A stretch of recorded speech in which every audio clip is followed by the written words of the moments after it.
Hey guys, how you doing today? This is John Klein with the $100 million podcast. Our $100 million guests today are Debra and Dean. How are you guys doing? Doing terrific. Doing great, thank you. Good, good, good. Well, I'll go ahead and let Debra start out. Introduce yourself. Who are you?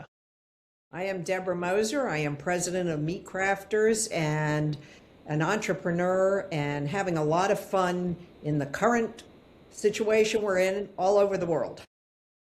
That's awesome. That's awesome. And Dean, who are you? I'm Dean Cohagan. I'm the CEO of MeatCrafters.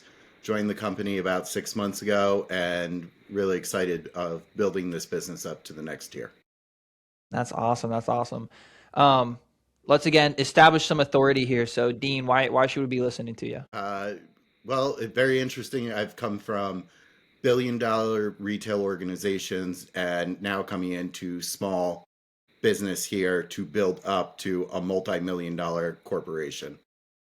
That's super exciting. Super exciting. Well, yeah, let's start off kind of the beginning. I'm excited to hear a little bit about your guys' story and your journey and hopefully get some golden business nuggets on the way. Great. All right, Debra, go ahead. Okay, so I'll give you a little background how MeatCrafters started. I am the co-founder. My husband, Mitch Berliner, was also founded it with me. It happened quite by accident.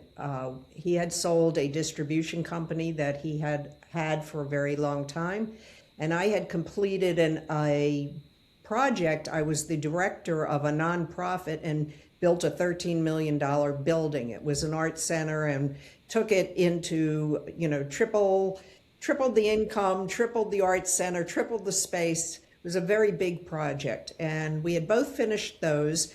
And one day I said to him, you can't just stay home. And he said, okay, well, I've always wanted to make salamis.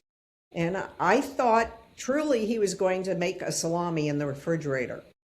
And that wasn't what he had in mind. And both of us, having come from the business world, I've been involved with other businesses, helped businesses grow. We couldn't just let it sit there. And so fast forward, today we have a USDA plant. We have many, many products other than salamis. And we are growing fast, and we are a national company. So we're having a lot of fun with the company, but it's been a really interesting journey growing something from I want to make a salami to a real business that deals with all the things that we deal with in the products, USDA, government regs, things like that. Man, that's super exciting. And Dean, tell me a little bit about your story. My background, I started up in retail in the Northeast and in store management first and then into buying, category management through all different categories. Found a true passion and love in the specialty side of the world, which has kind of driven me here.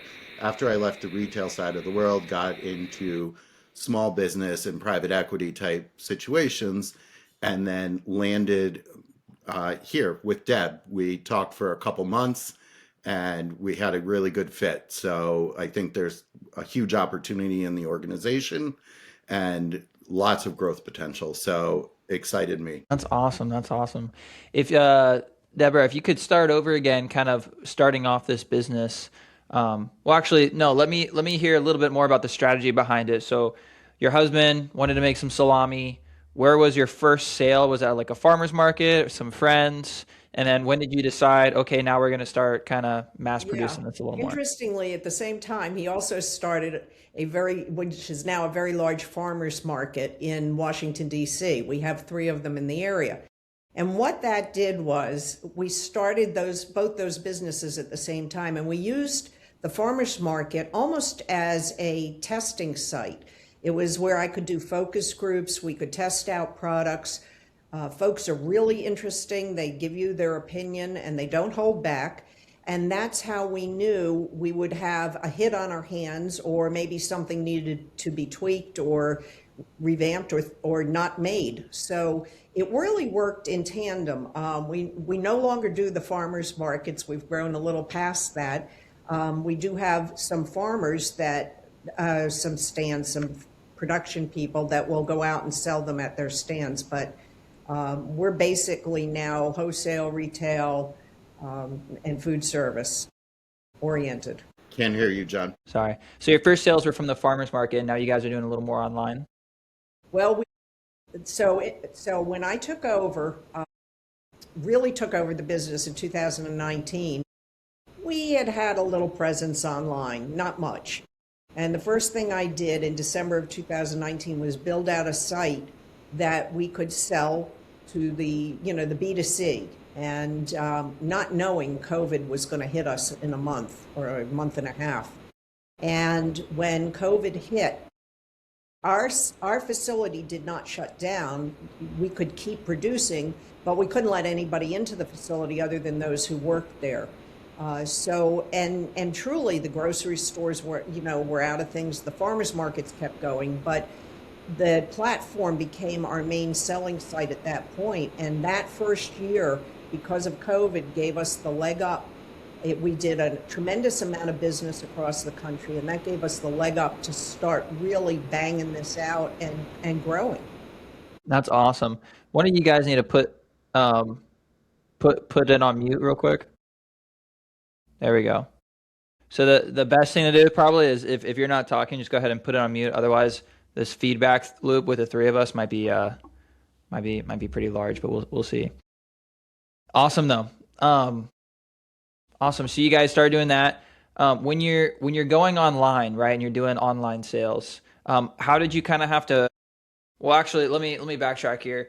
What kind of loopholes or things did you have to go through from getting a product that's farmers market? Maybe you have some different leeways there, but I'm assuming when you're selling raw meat, pretty much it's not raw. It's cured per se. Maybe you can tell me a little bit more about that process and then how you're able, with all the regulations and whatnot, to be able to actually start shipping that to people. You're on mute right now. We have both salamis and sausages in the beginning. Those were our two products.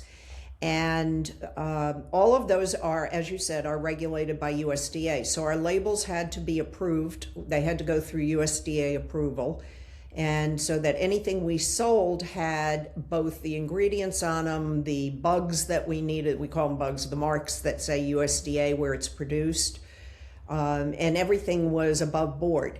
Now, you have to have that to be able to ship between states. If I was just selling at the farmer's market, I wouldn't have needed that. But to be able to sell across the United States, you needed to have all those things in place. And so they had to be USDA approved. We have a USDA inspector in the plant. And that's how they went out. And so we started shipping. We started selling just on our site. And about 9 months into that first year of 2020, I hired a team to put us on Amazon. And then we started to grow both organically on our site and driving people to our site, but then through Amazon as well. And they worked in tandem with each other. And so we really started to grow that through there for the next year and a half, about 18 months. And that was our main source of selling. But we also did local in the Washington, D.C., the tri-state area. So we have Washington, Virginia, go up a little bit to Pennsylvania and DC and Maryland. So we were selling locally, and we could get things to local stores. And our first real store was Balducci's that came to us and said, we really want to carry your salamis.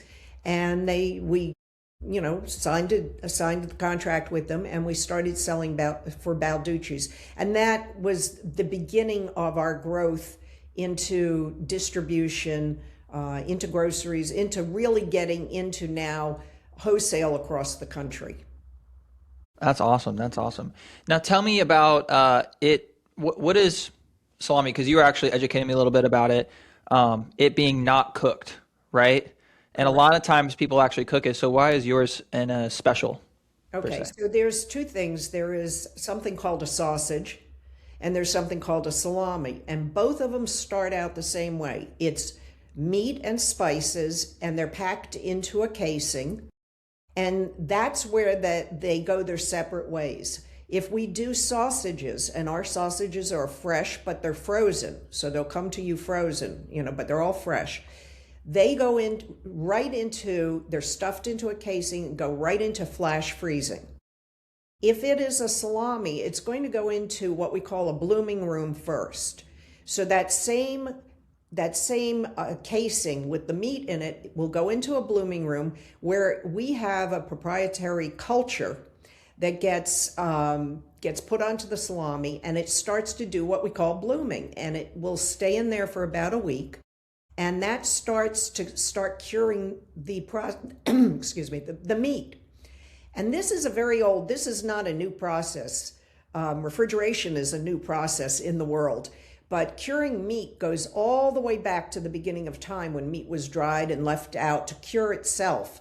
And it would pull in the cultures from the air, and that's how it would cure. So once it's in there for a week, it then gets moved into our curing rooms where the meat will hang, and it starts to, between the pH and the water and all the chemistry that goes on, it starts to dry out, and it will dry out from the inside out. By the time we hit the water activity and all the levels that we need to hit, about 6 weeks later, it can come out of the curing room and it is then a dried hard salami. Now this goes back, as I said, for a very long time, and in Italy they used to hang them in the attics, and depending on what was in your attic would depend on how your meat would cure, and everybody's salami would taste different. So that's really the difference. So when you see cooked in the marketplace, it may say cooked salami. That has been put through a cooking process. If it says dry cured or cured, it has been cured through a process that I just described through the curing rooms. And these are all, today we don't hang them in attics, we cure them in electronic and computerized curing rooms. Awesome. John, That's it's very super. interesting because it's the old saying of meat, salt, and air is what makes it right. And tell me a little bit more about you guys, and why would somebody, how have you guys set yourself up in the market? What's your unique value proposition? Maybe dive a little more into that, and then how are you using that, obviously, as a business model? Dean, you want to? Yeah, if you don't mind, I'll jump in on this one. I think one of the key things here is that, as we go through all of the things that are happening in the world today and tariffs and everything like that, a lot of these traditional salamis and sausages were imported. Domestic stuff did not have the same variety. So we differentiate ourselves by, one, domestic, and we can produce, and from a cost perspective, it's much better, but from a quality perspective too, because a lot of what we do and manufacture is hands-on.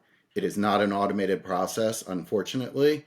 A lot of it is done by the folks that are on our team that are outstanding and very passionate about the product as well.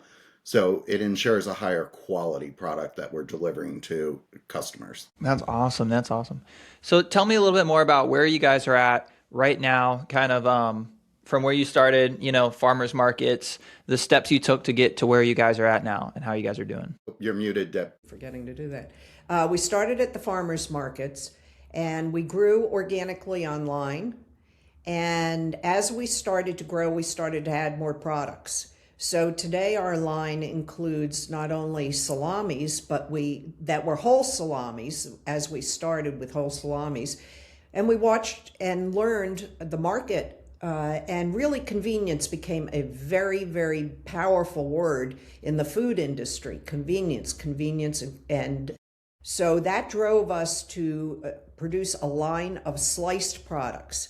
So the consumer today wants to open a package, and 10, 15 years ago when we started, if you said the word charcuterie to somebody, they wouldn't look at you with a blank stare. Today, everyone, and I do think it came out of COVID, the charcuterie board craze, and people want to entertain at home, and they want an easy, convenient way to do it. So we developed a line of 6 products that are sliced and ready to go. You just open the pack and put it on the board.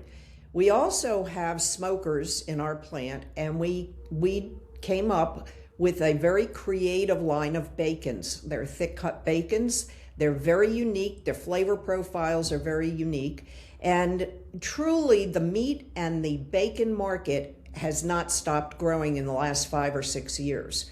And this is a market that we're going into and looking at very heavily across the United States. So from product aspect, that's where we are. We also do a lot of custom work for other customers. And so there will be some new products coming online, but for them. But for us, we have one very exciting product, and that is a new kids sausage that has vegetables in them. And we will be launching that not too far in the distant future at Walmart. And we're very excited about this. It's got great nutritionals. And so we not only look at what the trends are out in the marketplace, what consumers want, but we're also looking at the dietary trends as well. And we're looking at making our products in the most healthy way that we can do that. Yeah, tell me more about when you're coming out with a new product, what is the market fit for this new product that you're coming out, specifically with like vegetables in it and whatnot? What is your foreseen profitability of obviously going through all this work to come out with a new product and getting ready to launch it? What kind of like strategy goes on behind the scenes to talk about, because I'm sure you guys have lots of ideas, you know, why this idea, why are you guys moving forward with this? What's the profitability on it that's like perceived, for how much work are you putting in towards it? Tell me a little bit more about a new SKU, you know, product development, actually getting it to launch. Dean, you want to? I think one of the things, Jen, when we look at this is, you know, you have to look at the market right now, right? And I mean, everyone's lives are busy. A lot of the households are dual working households, kids in school. And how do we provide convenience back to families? Nutritional convenience, I should say, in that aspect of, you know, what can we do to help mom and dad make life easier and healthier? And so we're trying to look at those types of things. So for this particular product line that we're looking at, you know, adding the vegetables in there, mom doesn't have to hide them. They're in the product. She knows that the kids are getting what they need. When we look at some of the other lines, it's how do we remove nitrites and nitrates out of there? Just ensuring that we're giving high quality product that is extremely helpful. Mm. And do you feel like, because again, I'm sure with some of these other ideas that this would be the most profitable in the sense that there's a really good market fit for it and you have a really good strategy to market this specific new product? Or do you go about it like we're just slowly but surely kind of building up our catalog of trying to be diversified? So there's a point of diversification in there, right? Of what can we do within what we do really well? And how can we add to that? We also go through SKU rationalization like any other company that if things are underperforming, we'll remove. Now, taking a new line out there is, you know, there's a big marketing plan behind it as far as how can we utilize our current customer contacts to get that direct contact. In this particular case with the Simply Sausage line with veggies, we are utilizing a program with No Kid Goes on Hungry, right? And we're going to donate 20 cents for every pack that we sell back to that organization to ensure that the children of the U.S. are fed.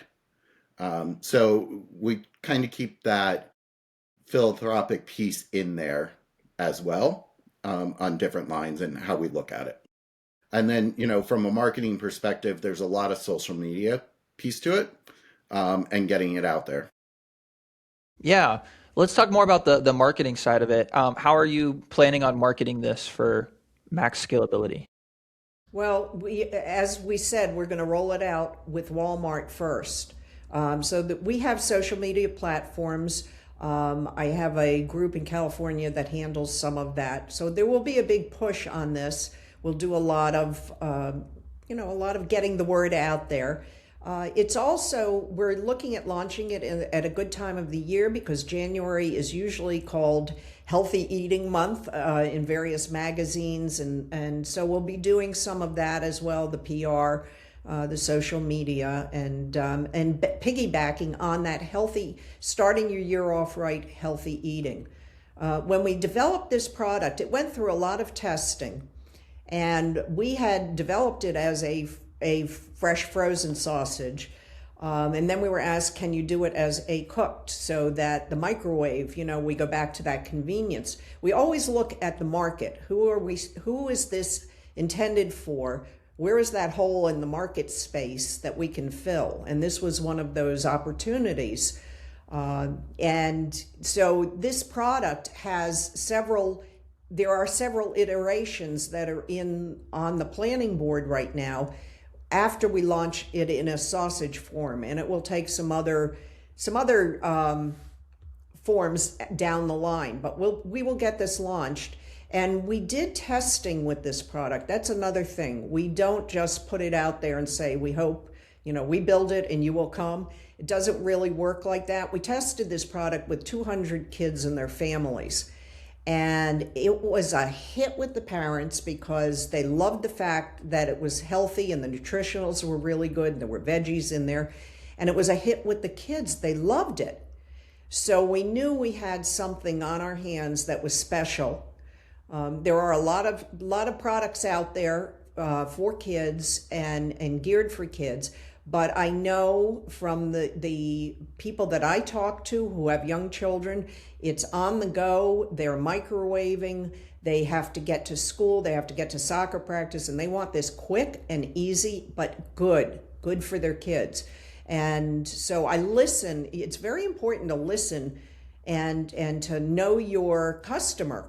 And I think that's what's given us a leg up. We are very customer responsive in terms of listening to our customers. If they have a concern, if they have an idea, we will entertain that.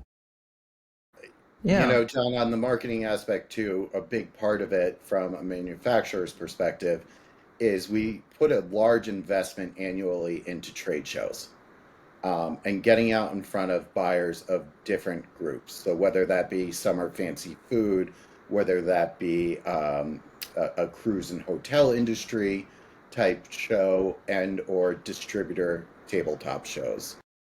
So that's a big part of growing our distribution as well. I love that. And I think testing is really important. What are some tips and tricks that you found when it comes to testing new products? Well, with kids, you have to make it fun. So we made a game out of it, and it was a lot of fun. We had bowls with marbles, and every time they liked and they tasted one, they put a marble in. And then, of course, we could count them at the end. We have four. I will tell you, we have four products, four flavor profiles in this product line. We're launching two of them right now. So we know all four were well received by the kids and their parents. So that's on the kids line, how we tested that particular product. In terms of other products, we will test them with whether we take them back out to the farmers market and do a test. I have that platform to use. We also sell on a platform called Fair that started about 4 years ago. That's a B2B platform. And they first started, they came to us and they said, we'd like you to join us. And I didn't know too much about them, but I said, sure. Today it has just exploded. And I get feedback from every one of those customers. And we have hundreds of customers on that platform. And they will tell me what their customers said. They will tell me what they liked. Can you do this? Can you make something like that? They will even go as far as saying, can you provide us a new box that this product would fit in? And we've taken that seriously, and we do those things. So again, I can't stress how important it is to listen to the customer. And, it's great if we think it'll work, but if it doesn't work with the customer, you don't have a sellable product. Yeah. Got to get that data. It's hard to scale without knowing data, right? Right. That's awesome. You mentioned trade shows.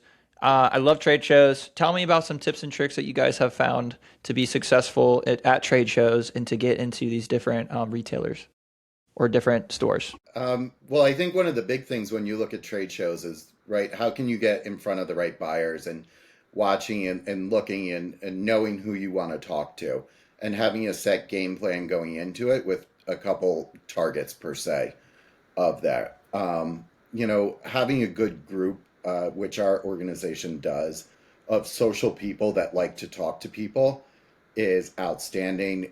Deb talked about Mitch, and if you could ever stop Mitch from talking, it's more likely than trying to get him to actually talk. So, that helps out a lot. We also believe in putting our product into people's mouths, and that will make them believers in it. So when they taste it, when they try it, they are going to love it. And that helps too. One of the big things, our last major food show was Summer Fancy Food in New York. And we relaunched our whole packaging out there. And that was like the first big trade show where we took the new labeling out to the consumers. So it was really exciting. It was really fun. I think from a trade show perspective, it's very important to have something new every time, something exciting, something that's going to drive them to your booth.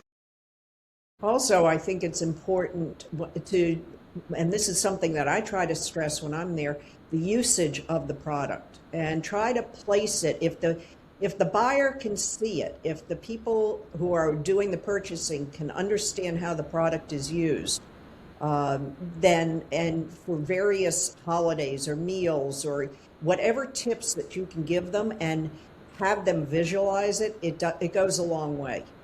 So, it's great to show your package. It's great for them to taste it. That's the ultimate. But it's also important to educate them about the usage of the product and why it's intended for certain things. Yeah. Where are you guys at kind of right now in the business journey, and where are you guys wanting to be in like 2 years per se? I'll let Dean take that one. Thanks, Deb. So right now we are at a change in the organization. We are going through a little bit of a reorg right now to increase our efficiencies and ensure that we are set up and building the foundation for future growth.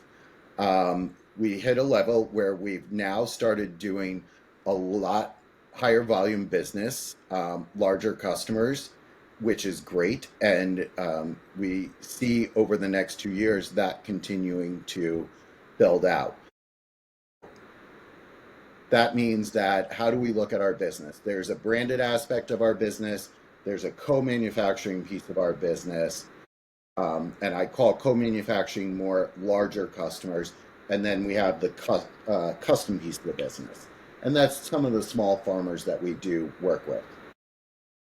So we're trying to decipher what that balance is in the volume there to where we build the brand and continue to have the highest efficiencies within our production facilities. So in the next 2 years, if we're looking at it, we're expecting, I say conservatively 22% growth in the next year, and probably in the following year, 30+% growth there. Awesome. What are some action items that maybe you guys have written down that we can kind of take away for our business that you guys are going to achieve that like 30% growth? I think some of the biggest things for us, one is having the right sales force in place, and ensuring you're going after the right target accounts, and target channels, probably more so in that aspect. And where can you fit in, and where can you grow that piece of the business? And then on the backside of that for us is efficiencies in production, ensuring that we can keep the cost consistent.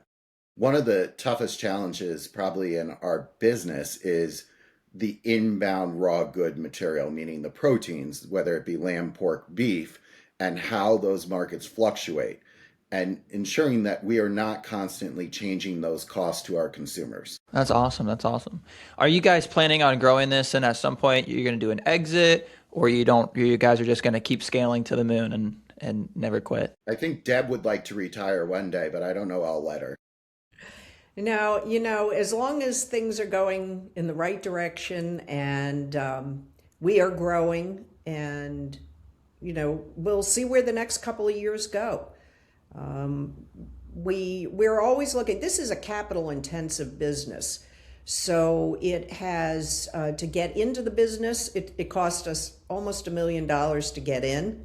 We had to buy curing rooms. And we're constantly, we just bought 2 more pieces of equipment this week, due to the demands of a customer that had a special need, and we had to buy a piece of equipment to accomplish that.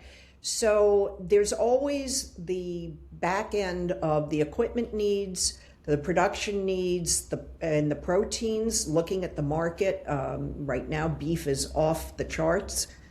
So, working within those fluctuations. This is not a business, I will tell you this is not a business for the faint of heart, because there are many, many ups and downs and many capital investments that need to be made. And you do need to know what you're doing. You're under constant watch of the USDA. So as the USDA changes and regulations change, those will probably change over the next 2 years too, and we will have to adapt to that. So there's a lot that goes on in making a prediction of where we're going. There's a lot in between. I started this business, here's the name, and here's my exit strategy. So we have a lot to work on. We're excited about it. And I'm thrilled that Dean is with us, because with his knowledge and his background, there's just no reason we can't grow very fast. That's awesome. That's so exciting, guys. So exciting. I want to talk a little bit about education. How do you guys educate yourselves, or how did you educate yourselves in business? And tell me about some different things that we can apply to increase our knowledge. Well, for me, I did go to business school. I have an MBA, but I am a junkie of trade magazines. I love to read trade magazines, and so I read all of the ones that, meat and poultry, ones that are not very sexy, but the information, I keep up with what's going on. It's really, really important to keep up what's going on in your industry. And on top of that, you want to keep up what's going on in the outside market, in the consumer market. So there's a lot of reading, a lot of writing. I learned a lot teaching a capstone course once. I taught in business school, and we would have big companies come in and give the students a problem. I learned a tremendous amount of growing companies through that process, because we were working with some of these larger companies and how to scale. So I think that education is really important. It's great to have an idea. It's great to build a business. I love new entrepreneurs. I love working with them. I advise some. The Specialty Food Association is a great place to get a lot of education. Any of these big organizations that might fit your needs. If you're in specialty foods, for us, it's the Specialty Food Association. And that's where I get a lot of my information, keep up with the trends and what's going on. Awesome. I agree with you, Deb, and I think there's a lot within the realm that we deal with. It's a lot of networking, and you learn from your peers, and you learn from people that have gone through different growing pains that you may be experiencing. And I think a lot of it is trial by fire, and you grow and you develop because of the trials and tribulations that you go through. What's some good ways to surround yourself? You said some mentors and different things like that. What's some ways that you guys have found to surround yourself with smart people like that? Well, for me, I belong to several groups. There are a lot of groups out there run by people in the investment world, people that are looking for new businesses. And I belong to 2 groups where they bring a bunch of businesses together, and we hash out problems that are unique or not so unique. It's very interesting when you sit there and somebody will say, well, I have the same problem. I have that same HR problem, or I have that same manufacturing problem, or buying problem. And so we learn from each other too. And that really, to me, in the last 5 years, I think has been my biggest thrill, if you will, is listening to other people, what they do, and the advice that flows back and forth. Well, you should call this person, and you should call this HR group, and you should do that, and the advice that flows back and forth amongst us has been tremendous. It's just been an amazing journey with these groups. That's awesome. That's awesome. It's that whole networking aspect and who you surround yourself with, and the power and knowledge that you surround yourself with that is going to help you grow and be stronger. I mean, I can give a little anecdote here. When I was looking for a team to handle our Amazon account, I called somebody I knew in the hedge fund world, and I said, "Who do you use for your companies?" And he said, "I'll give you the best team." And that's who we went with. So reaching out, asking questions, asking for help when you need it, it has been so invaluable to us that it has guided us over the last 6-7 years. That's awesome. What is some advice that you'd love to give to another entrepreneur? What's been on your mind lately? Well, I think the best advice I can give them is something we always tell. Mitch and I do a lot of mentoring, and we always tell them the same thing. We'll tell them, they'll tell us their idea. We tell them all the reasons it shouldn't work. And then we finish with, it's your passion, it's your love, go do it. Because if you have the passion, if you have the love, if you really are all in, it can work. We'll give you all the reasons that you're going to be, all the obstacles you might be up against. But if you know them up front and you're still willing to do that, and you still have that drive, and I can't tell you how many young entrepreneurs I meet in the food industry who want to have an idea and want to take that to the next step. And they work hard. I mean, you're talking 80, 90 hour, 120 hour weeks, day and night to get something off the ground. It is not an easy business, but it pans out for a lot of people. So we keep encouraging them, and new products are on the shelves all the time. I think you're 100% right there, Deb, with looking at it too. I mean, it takes a lot of grit and gut to do it and get involved. And the time aspect is huge. I mean, you're working 7 days a week, and you're doing it because you love it. And it's what drives you and gets you moving every morning and gets you on your way. I can't tell you how many times I've been on the phone Saturdays, Sundays, 8, 9 p.m., going through stuff that has to be done and things that need to be taken care of. But again, it's passion. It drives me. It gives me the excitement in my day that's there. My kids think I'm nuts, but it's what If, I've driven for. So. well, if you're a true entrepreneur, you can't stop. It's not 9 to 5. Your passion just takes you. As Dean said, we will answer the phone. I have answered the phone, at 10 o'clock at night from a customer, or an email or a text. Help, I need help with this, or can I get this quickly? And it doesn't become work. I had somebody say to me once, I was on vacation, I was answering the phone a lot. And he said, "Boy, you work all the time." I said, "Oh, I don't consider this working. Because I don't feel like I'm on the job. I just feel like I'm doing what I love to do. And so it doesn't feel like working to me." That's awesome. That's awesome. What do you guys think about? Are you guys, when you kind of get to a higher level, of course, the CEO and founder president level, and you guys are more like leadership, a lot of different tips and tricks come with mindset, right? Are you guys spiritual at all, or do you have any kind of direction when it comes to something like that? I wouldn't call it spiritual, but I just think just the passion, the passion that just drives it. Yeah, I agree. My passion, I would say, and from a spiritual aspect, I kind of don't incorporate that necessarily into it, and maybe it drives it. But, my drive is, one, I love food. I've been a foodie my whole life. I grew up in the food industry, so from birth. And, it's just keeps me going. It's what I love. I truly enjoy what I do every day. And, I do it for my kids and ensuring that they have a great life and my family has a great life. So that helps drive me as well.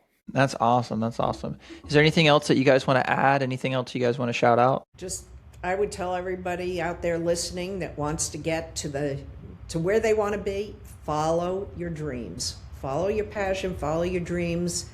Talk to other people. It's a great industry. It's fun because you're always eating and always trying new things, and have fun with it. But get, surround yourself with. It's like a president. A good president has a great cabinet around him. Surround yourself in life with people that can guide you and take you where you want to go. Yeah. If you have a desire and you have a will and you have a passion, jump in. It's not going to be easy. It's going to be hard. There will be hard work. There'll be really bad days, and there's going to be really, really great days. And that's what you're working for. So if you don't take the risk, you'll never get the reward. I like that. If you don't take the risk, you'll never get the reward. I like that. You miss 100% of the shots you don't take, right? That's right. That's awesome. Exactly. Well, tell me, how can we get in contact with you guys? How can people get a hold of some of the salami or sausages or anything like that? Give us some plugs. Yeah, well, you can go to MeatCrafters.com, and all of our products are up there. You can look around the world now in the United States in the grocery stores, but if you are in a particular area and you're looking for our products and you don't see them, let us know. We'd be happy to contact your local grocery store and say, hey, we're coming into that area.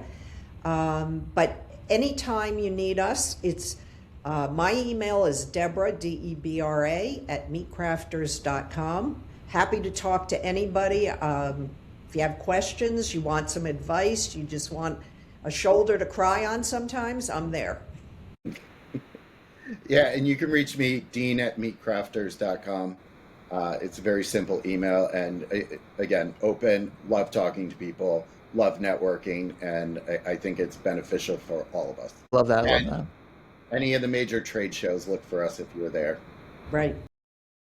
Sounds good. Go to trade shows. Yes, if that's part of your business, go to trade shows. I think that's great advice. Thank you so much for coming on. This is the $100 million podcast. Our $100 million guest today, Debra and Dean. Thank you guys so much for coming on. If you guys found value in this content, please subscribe. Share this with somebody that you think will find value listening to it.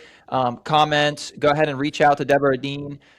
Get yourselves some charcuterie boards and whatnot. And I'll talk to you guys later. Bye.